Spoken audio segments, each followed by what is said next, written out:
Bienvenidos, vamos a resolver el examen de Historia de España de la convocatoria de 2023-2024, realizado en mayo en España. Lo primero que nos encontramos es una parte de tipo test, de preguntas objetivas, que dice: responda a las preguntas un máximo de 12 preguntas de las 15 propuestas. Las cuestiones acertadas tendrán un valor de 0,25 puntos. Los fallos restan 0,1 punto y las no respondidas no se tienen en cuenta. Por lo que hay que decidir 12 de 15. Nosotros vamos a resolver todas. La primera dice así: ¿a qué se denomina romanización? A. El proceso de dominio colonial de la península ibérica por Roma. B. El proceso de integración de los pueblos prerrománicos en los modelos económicos, sociopolíticos y religiosos. Religioso y cultural religioso de Roma. C. El proceso de concesión de la ciudadanía romana. Pues bien, podemos decir que es la B. El proceso de integración de los pueblos prerromanos en los modelos económicos, sociopolíticos y cultural religiosos de Roma. Marcamos la B. La 2 dice: ¿qué lengua se generalizó en la Hispania romana? Bien, la A dice latín, la B griego y la C español. Vamos a marcar la A, latín, que como sabemos es la lengua que hablaban los romanos y de ahí surgió el español. 3.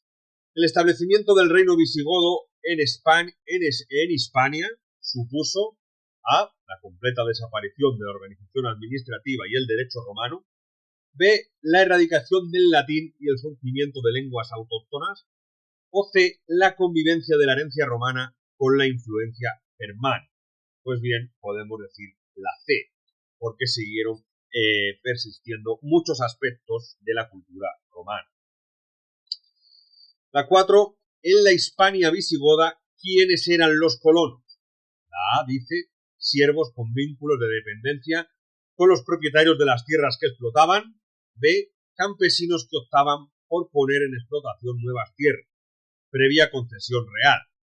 C. Campesinos libres, pero muy ligados a los grandes terratenientes, lo que limitaba su libertad efectiva.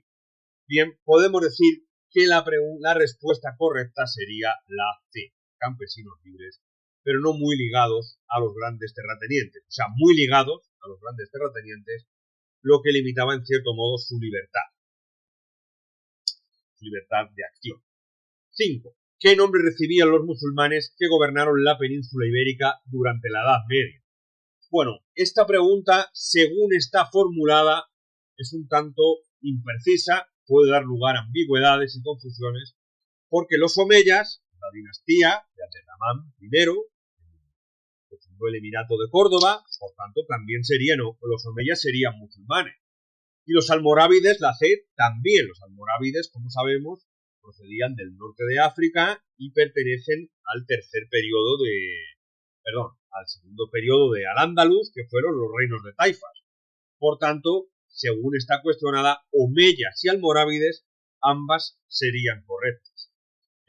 A veces, suceden este tipo de cosas que aparecen preguntas un tanto ambiguas. En los test es algo que puede suceder. La 6. ¿Cuál de los siguientes grupos no fue característico de las manufacturas de Al-Ándalus? A. Cerámica. B. Producción de tejidos de seda. O C. Elaboración de embutidos de cerdo y conservas de pescado.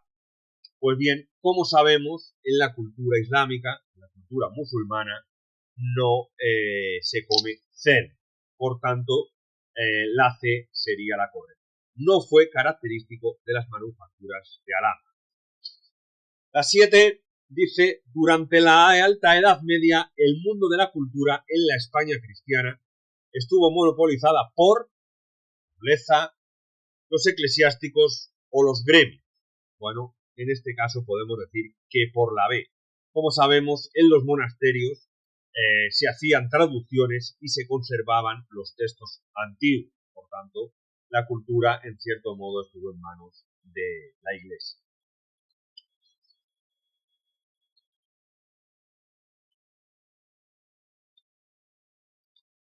La 8 dice que el reino del norte consiguió mayor avance, el reino cristiano, mayor avance territorial durante el siglo XI. Bueno, todos estos reinos, Aragón, Castilla, León, Navarra, tuvieron en cierto modo su expansión.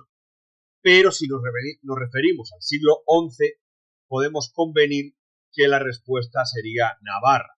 Si bien es cierto que Aragón se expandió hacia el Mediterráneo, con Jaime I el Conquistador, pero fue posterior al siglo XI, por tanto, lo más conveniente sería marcar a Navarra. La 9 dice, durante el siglo XIV se produce una grave crisis en España debido a la llegada de la peste negra, que implicó una gran catástrofe demográfica. B, se produjo una sucesión de malas cosechas que provocó la desnutrición de la población. O C, las dos respuestas anteriores son correctas. Pues bien, en este caso, las dos respuestas anteriores son correctas. La 10 dice, ¿cuál fue la principal funcionalidad del Tratado de Tordesillas de 1494? Poner fin a la guerra entre Castilla y Portugal, dice la A, reconociendo a Isabel como legítima reina de Castilla. B, establecer una delimitación astronómica para separar las esferas de exploración naval y colonizante entre Castilla y Portugal. O C, el reconocimiento de las Islas Azores para Portugal y las Canarias para Castilla. Pues bien, vamos a marcar la B, porque a través de este tratado se delimitó una línea vertical, un meridiano, que dividía el mundo en dos y otorgaba derecho a conquistar los territorios dentro del territorio asignado a cada país. 11. Felipe II comenzó su reinado en 1556 y heredó el imperio más grande de la tierra durante su reinado. Lo amplió enormemente. B, lo redujo considerablemente. O C, consiguió mantenerlo tal y como lo había heredado, ya que sus problemas de política interior eran su principal preocupación. Bueno, durante el reinado de Felipe II, aunque heredó un vasto imperio, también se ocupó de ampliar. De hecho, las Islas Filipinas se llaman así por este motivo.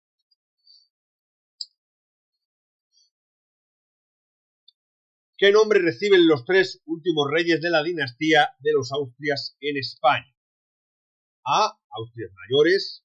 B, Austrias menores. O C, Austrias bajos. Pues bien, estos son los Austrias menores, siendo los Austrias mayores Carlos V o Carlos I y V de Alemania y Felipe II. Esos serían los mayores. Y los últimos, Felipe III, Felipe IV y Carlos II, serían los menores. 13. ¿Cuál de estos príncipes no fue candidato a la corona española en la Guerra de Sucesión? Que sabemos que es una guerra que surgió a la muerte de Carlos II sin herederos. Pues bien, la primera opción es Carlos de Austria, B, Felipe de Anjou y C, Humberto de Saboya. Sabemos que terminó reinando Felipe de Anjou con el nombre de Felipe V. Que no es el que no fue candidato fue Humberto de Saboya. Bien, después del tipo test, de las preguntas de tipo test, se nos da un tema de desarrollo, el desarrollo de un tema, la parte 2, que nos dice que es de extensión libre y se puede adquirir o conseguir una puntuación máxima de 4 puntos. En esta ocasión, el primer tema propuesto tiene como título Las constituciones españolas durante el siglo XIX, épocas, características y promotores. Bien, nosotros lo vamos a exponer aquí de una manera un tanto esquemática para hacer más dinámica esta resolución, pero vosotros en el examen es conveniente que redactéis un texto de manera fluida y bien estructurado y cohesionado. Pues lo haremos aquí más esquemáticamente para ir más lejos. Pues bien, la información que deberíamos desarrollar o que podríamos desarrollar en el desarrollo de este punto A sería la siguiente. Durante el siglo XIX, España experimentó varios cambios constitucionales que reflejaron las luchas políticas y sociales de la época. La primera que podemos mencionar es la Constitución de 1812, llamada también la Pepa, porque se aprobó el día de San José, un nombre popular. Fue promulgada el 19 de marzo de 1812 durante la Guerra de Independencia contra Napoleón. En ese momento sabemos que España estaba invadida por las tropas napoleónicas. Entre sus características podemos decir que es la primera constitución liberal de España, el primer intento de construir un Estado liberal en España. Estableció la soberanía nacional y la separación de poderes. Hasta entonces todos los poderes estaban nucleados en el monarca. Eso es algo característico del antiguo régimen, la monarquía absoluta. Reconoció una amplia gama de derechos y libertades, incluyendo la libertad de prensa, introdujo el sufragio universal masculino, aunque con restricciones, abolió los privilegios estamentales y promovió la igualdad legal. Los promotores fueron las Cortes de Cádiz, que fue un parlamento que se reunió durante la ocupación francesa, como decimos, compuesto principalmente por liberales. La siguiente constitución es la Constitución de 1834, que fue aprobada en abril de 1834 durante la regencia de María Cristina de Borbón. Esta no fue una constitución propiamente dicha, sino una carta otorgada. Fue realmente un estatuto real. Introdujo un sistema bicameral y las dos cámaras eran el estamento de próceres y el estamento de procuradores. No reconocía la soberanía nacional y mantenía un carácter autoritario, es decir, la monarquía seguía ostentando prácticamente todo. Los promotores fueron María Cristina de Borbón y el gobierno moderado que la apoyaba, buscando un compromiso entre absolutistas y liberales moderados, intentando apaciguar un poco las diferencias políticas mayoritarias del país. La siguiente, la Constitución de 1837, fue promulgada en junio del 37 tras la Primera Guerra Carlista. Sabemos que la Guerra Carlista son unas guerras de sucesión en las que los candidatos de Carlos María Isidro reclamaban el trono de España. Eran de índole más conservador. Esta constitución estableció la soberanía nacional y un sistema parlamentario con cortes bicamerales, Congreso y Senado. Reconoció derechos individuales y libertades, aunque de manera más restringida que la Constitución mundial. Amplió el sufragio, aunque mantuvo ciertas restricciones. Los promotores fueron los liberales progresistas en un contexto de fortalecimiento del liberalismo tras la regencia de María Cristina. Después de María Cristina gobernará Isabel II. En 1845 se aprobó el 23 de mayo del 45 durante la década moderada. Entre las características vemos que fue una constitución más conservadora que la del 37, antes decíamos que fue promovida por los liberales. Mantuvo la soberanía compartida entre la corona y las cortes, es decir, ya no era una monarquía absoluta, como en épocas anteriores, sino que ahora la soberanía estaba compartida por el rey y las cortes. Redujo los derechos individuales y la participación electoral. Aumentó el poder del Ejecutivo y del monarca. Del Ejecutivo, por eso vemos que no es estrictamente absolutista. Los promotores fueron los moderados, principalmente liderados por Narváez, que buscaban estabilidad y orden tras las tensiones de los años anteriores. La Constitución del 69, que se produjo tras el exilio después de la Revolución Gloriosa, en el que tuvo que partir Isabel II al exilio, una revolución de corte liberal que tenía entre sus objetivos terminar con el reinado de los Borbones. Por tanto, Isabel II, hija de Fernando VII, de la dinastía Borbón, tuvo que partir al exilio. Se promulgó en junio del 69 tras, como decimos, la Revolución Gloriosa. Estableció una monarquía parlamentaria y la soberanía nacional. Reconoció amplios derechos y libertades, incluyendo la libertad de culto. Introdujo el sufragio universal masculino, que podían votar son. Los promotores fueron los liberales progresistas y demócratas en un contexto de revolución, como decimos, y cambio profundo con la intención de democratizar el país. Por último, en el siglo XIX tenemos la Constitución de 1876, que es la Constitución propia de la Restauración, del proceso conocido como la Restauración. Esta Constitución legitimó ese proceso. La Restauración borbónica, como sabemos, es la vuelta de la corona de la dinastía Borbón al poder. Alfonso XII es el primer monarca que regresa después de que su madre, como vimos, Isabel II, había partido al exilio. Entonces, la Restauración borbónica, el primer rey será Alfonso XII, y esta Constitución legitima la monarquía de Alfonso XII y el sistema de la Restauración, también llamado sistema de canovista o sistema de turnos, en el que el Partido Liberal y Moderado se turnaban en el poder. Pues esta Constitución legitimaba ese sistema. La soberanía compartida entre el rey y las Cortes, mantuvo el sistema bicameral y la alternancia de partidos, como decimos, el turnismo, un turno pacífico entre conservadores y liberales. Flexibilidad en la interpretación y aplicación de los derechos, permitiendo tanto políticas más liberales como más conservadoras. Los promotores fue Cánovas. Cánovas es el artífice de la Restauración y del turnismo, ¿no? El sistema canovista, de ahí su nombre. Cánovas del Castillo y los líderes de la Restauración, buscando estabilidad y reconciliación en el turbulento sexenio democrático. Esta Constitución buscó restablecer la monarquía borbónica, como decimos, y estabilizar el país mediante un sistema político flexible y moderado.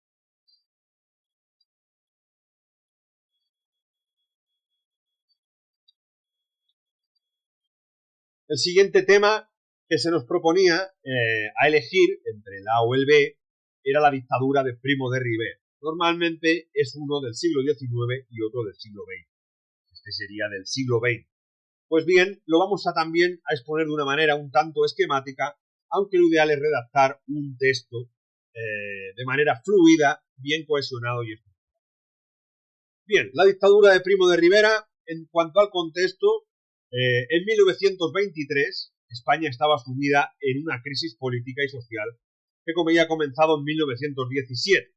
Primo de Rivera era un capitán general catalán que aprovechó esta situación de crisis para declarar el estado de guerra y ejecutar un golpe de estado en 1923, en septiembre del 23, que fue bien recibido por gran parte de la sociedad española, con el respaldo del rey Alfonso XIII, el ejército y otros sectores empresariales que temían el auge del anarquismo. Entonces Primo de Rivera estableció una dictadura que se consideraba que podría ser una solución provisional al proceso de crisis que estaba viviendo el país. En cuanto a las características del régimen, podemos decir que tiene el control de la información. Primo de Rivera controló los medios de comunicación para gestionar la información sobre el golpe. Contó con el respaldo del rey, el ejército y empresarios, la pasividad del movimiento obrero y la oposición limitada, principalmente de los comunistas de Bilbao, facilitaron su consolidación.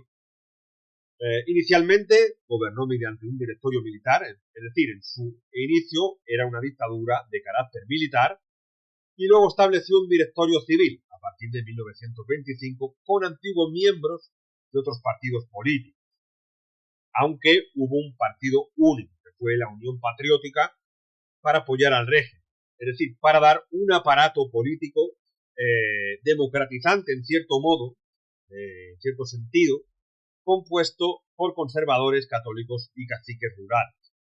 En 1927 se formó la Asamblea Nacional Consultiva, esta asamblea con representantes de la élite para asesorar al gobierno, eliminando el sufragio universal. Es decir, no era una democracia como al uso como podemos conocerlo, aunque se dio una especie de imagen de cierto pluralismo, etc. Entre las políticas y las reformas principales de esta etapa hubo una regeneración política, se promulgó el estatuto municipal y el estatuto provincial para combatir el caciquismo, pero solo sustituyó a los caciques tradicionales por otros nuevos. La cuestión marroquí, Es decir, logró éxitos militares en la guerra en Marruecos, en el norte de África, como el desembarco de Alhucemas del 25, que llevaron a la pacificación del protectorado de Marruecos. Primo de Rivera no enfrentó una fuerte oposición obrera y logró la cooperación de socialistas, aunque no de anarquistas y comunistas. Sin embargo, los intelectuales y republicanos se oponían activamente al régimen. En cuanto a la política económica, fue beneficiada por la bonanza de los años 20.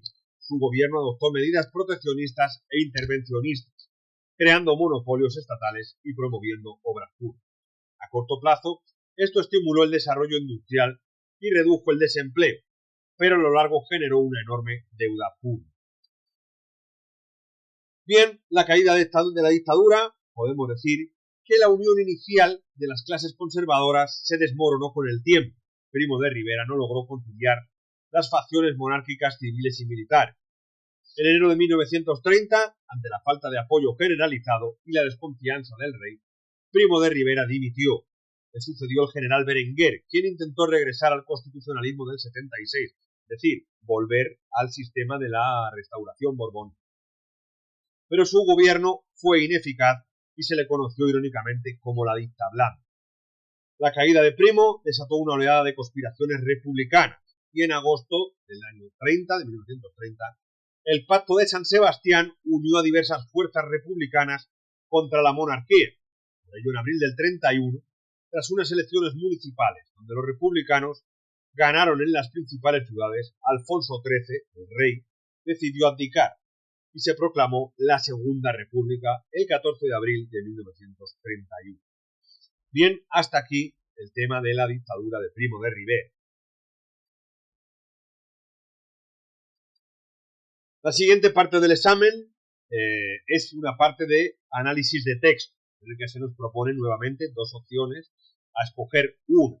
Nos dice que la extensión recomendada es de 50 líneas y la puntuación máxima es de 3 puntos. Insistimos, hay que escoger una de las dos opciones. Aquí también lo vamos a hacer de un modo más esquemático, pero lo ideal es hacer este comentario de este texto, este análisis, redactarlo como un texto de manera fluida, bien cohesionada y estructurada. Bien, el primer texto, la primera opción, dice así. Pero mientras yo meditaba maduramente, con la solicitud propia de mi paternal corazón, las variaciones de nuestro régimen fundamental, que parecían más adaptable al carácter nacional y al estado presente de las diversas porciones de la monarquía española, así como más análogas a la organización de los pueblos ilustrados, me habéis hecho entender vuestro anhelo de que se restableciese aquella constitución que entre el estruendo de armas hostiles fue promulgada en Cádiz el año de 1812. He jurado esa constitución por la cual suspirabais y seré siempre su más firme apoyo. Marchemos francamente, y yo el primero, por la senda constitucional. Manifiesto de Fernando VII de 1820. Pues bien, lo primero que deberíamos decir sería qué tipo de texto es. En esta ocasión podemos decir lo siguiente. Nos encontramos frente a un texto de tipo histórico y de fuente primera, ya que fue escrito en el mismo momento de los acontecimientos a los que refiere, y en este caso por su principal protagonista. Además, no ha sido transcrito o alterado posteriormente. Es de tipo político al tratarse de un manifiesto. Después, podemos continuar hablando del emisor y el destinatario de dicho texto. En este caso podemos decir que el emisor es individual e institucional. Se trata del monarca Fernando VII escribiendo como rey, como monarca, no como ciudadano. O una carta personal pudiera serlo. En este caso está actuando realmente con su cargo. Por tanto, es institucional también. Individual, institucional. El destinatario es colectivo y público, pues se trata de la nación española, es decir, va dirigido a la nación española, a la población y a las instituciones. El contenido y la intención. El rey Fernando VII, por medio de este texto, pretende manifestar su apoyo a la Constitución de 1812, promulgada por las Cortes de Cádiz. De este modo, se inicia un periodo constitucional en el que el rey no ostentaría todo el poder como en una monarquía absoluta. En cuanto al contexto histórico, siempre conviene remitirnos a un periodo inmediatamente anterior del cual vayamos a hablar, para así poder entender el contexto. En este caso podemos decir lo siguiente. La Guerra de Independencia, que comenzó en 1808 con la invasión de España por las tropas napoleónicas, terminó con el regreso del monarca español Fernando VII, representante de la monarquía absoluta. Durante la guerra, en 1812, en la ciudad de Cádiz, las Cortes aprobaron una constitución de corte liberal, conocida como la Pepa, por aprobarse el día de San José. A su regreso en 1814, Fernando VII anuló dicha constitución e inició el conocido como sexenio absolutista, 6 años de monarquía absoluta en los que el rey ostenta todos los poderes del Estado. Así, en 1820, Rafael de Riego lideró un pronunciamiento militar que tuvo lugar el 1 de enero de 1920 en Cabezas de San Juan, Andalucía. Este golpe fue un acto de rebelión contra el régimen absolutista de Fernando VII. Riego y sus seguidores, en su mayoría militares descontentos con el autoritarismo del rey, exigían la restauración de la Constitución Liberal de 1812, que había sido derogada, como dijimos, tras el regreso de Fernando VII al trono. En cuanto a las consecuencias, finalmente, Fernando, como hemos visto en el texto, no tuvo más remedio que aceptar la vía constitucional y de este modo comenzó el llamado trienio liberal, 3 años en los que estuvo en vigor de nuevo la Constitución de 1812, que es lo que acepta Fernando en el texto que se nos ha propuesto. En esta etapa se llevaron a cabo, en el trienio liberal, reformas para reducir el poder de la Iglesia, abolir privilegios feudales y promover la libertad de prensa y asociación. También se intentó reorganizar la administración pública y el sistema judicial. En 1823, el ejército francés volvió a invadir España, aunque esta vez en defensa del absolutismo de Fernando VII. Ya no es para poner otro monarca extranjero, como en el caso de 1808, que reinó José I, el hermano de Napoleón, sino en este caso es para defender el absolutismo, la monarquía absoluta de Fernando. Cabe recordar que la dinastía Borbón es una dinastía de origen francés. Y tras una breve resistencia se devolvió el trono al rey, como monarca absoluto. Se inició entonces el último periodo del reinado de este rey, Borbón, como decimos, que fueron 10 años conocidos como la década ominosa, en los que se persiguió y represalió a todos aquellos que se oponían a la monarquía absoluta, es decir, los liberales. Bien, vamos a ver ahora el segundo texto que se nos propone, la segunda opción. Como decimos, igual que en el tema de desarrollo, suele ser un texto del siglo XIX y otro referente al siglo XX. En este caso, vamos a ver el del siglo XX. A las 3:30 de la tarde, en las terrazas y en el interior de los cafés, surge el grito unánime: ¡Viva la República! Se abrazan los ciudadanos celebrando la liberación definitiva de sus derechos. El público que viene de Cibeles dice: en el Palacio de Comunicaciones ondea la bandera de la República. Crece el entusiasmo en las calles. Corre la gente con dirección a la Puerta del Sol. El pueblo llena las aceras. Secciones de guardias de seguridad a caballo se estacionan en las entradas de las calles del Arenal y Mayor. Secciones de a pie, ante el Ministerio de Gobernación, ante el entusiasmo de la muchedumbre, permanecen tranquilos y respetuosos. Resuenan las aclamaciones en la plaza con un rumor poderoso sobre la tempestad. ¡Vivas a la República! ¡Muera el rey! La fuerza pública contesta a los vivas y mueres. Se abrazan estudiantes y guardias. Extracto del artículo del periódico La Libertad del 15 de abril de 1931. Bueno, igual que hicimos anteriormente, lo vamos a expresar de una manera esquemática, aunque convendría redactarlo, como cualquier texto, de manera fluida, ordenada, estructurada y cohesionada. Bien, en cuanto al tipo de texto, nos encontramos frente a un texto de tipo histórico y de fuente primera, ya que fue escrito en el mismo momento de los acontecimientos a los que refiere. Pero también tiene un carácter historiográfico, pues se trata de una narración de unos acontecimientos para que quede constancia de estos. Además, no ha sido transcrito o alterado posteriormente. Es de tipo de periodístico, como decimos, ya que se trata de un artículo publicado en un periódico.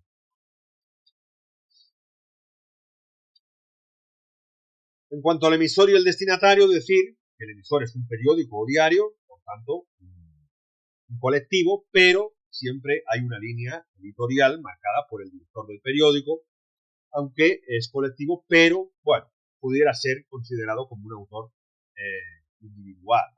Un director de periódico, o bueno, tiene esa ambigüedad de colectivo e individual. Aunque está hecho por una colectividad, siempre es un director del periódico el que lo firma. Es decir, tiene una línea editorial marcada por un director. El destinatario es colectivo y público, pues es la opinión pública. El destinatario, el conjunto de la sociedad española, sin más dirigido. Es decir, al público en general, al tratarse de un diario, ¿no? El contenido y la intención. En el texto se describe la reacción del pueblo madrileño ante la inminente proclamación de la Segunda República. Además menciona el despliegue de efectivos policiales para salvaguardar el orden y contener a la multitud para evitar altercados violentos, aunque recalca que la manifestación fue tranquila y ordenada, observándose actos de confraternización entre estudiantes iguales. En cuanto al contexto histórico, como decimos, siempre es bueno remitirse a una etapa históricamente anterior de la que vayamos a hablar para poder comprender dónde estamos, de dónde venimos. Por ello podemos empezar diciendo, desde 1923 gobernaba en España el dictador y militar Miguel Primo de Rivera. A pesar de los éxitos alcanzados por la dictadura, no logró unir políticamente a todos los españoles. Y esta fue la razón de su completo fracaso. El 13 de abril del 31, el rey emitió un comunicado anunciando que dejaba el trono, es decir, abdicaba. La Segunda República fue proclamada al día siguiente, el 12 de abril de 1931. El 12 de abril del 31 se celebraron en España elecciones municipales en las que triunfaron en las grandes ciudades los republicanos. El día 14, después del escrutinio de los votos, se declaró en Eibar, Guipúzcoa, la Segunda República, y a lo largo del día en otras ciudades españolas. Ante esta situación, el rey Alfonso XIII abdica y sale del país hacia el exilio.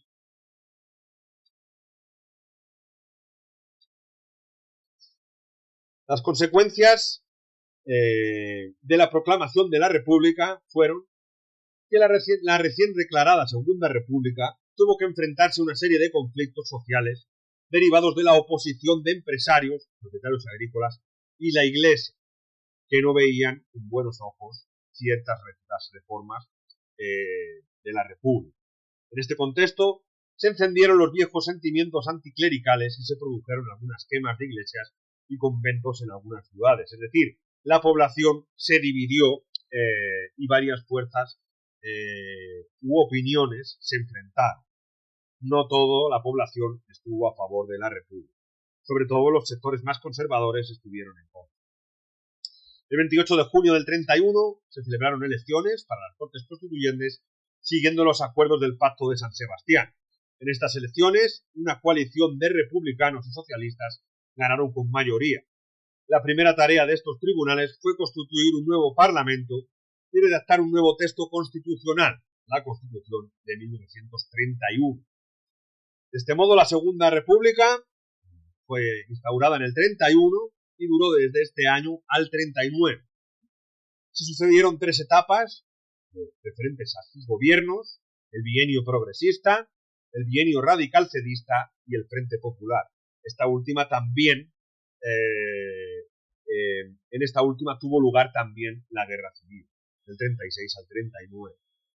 Finalmente, en el 36, después del triunfo electoral de la coalición de izquierdas, el Frente Popular, un levantamiento armado realizado por el llamado Movimiento Nacional dio lugar al inicio de la Guerra Civil, que terminaría 6 años después, en el 39, tras la cual se implantó una dictadura liderada por el general Francisco Franco, poniendo fin así a la Segunda República.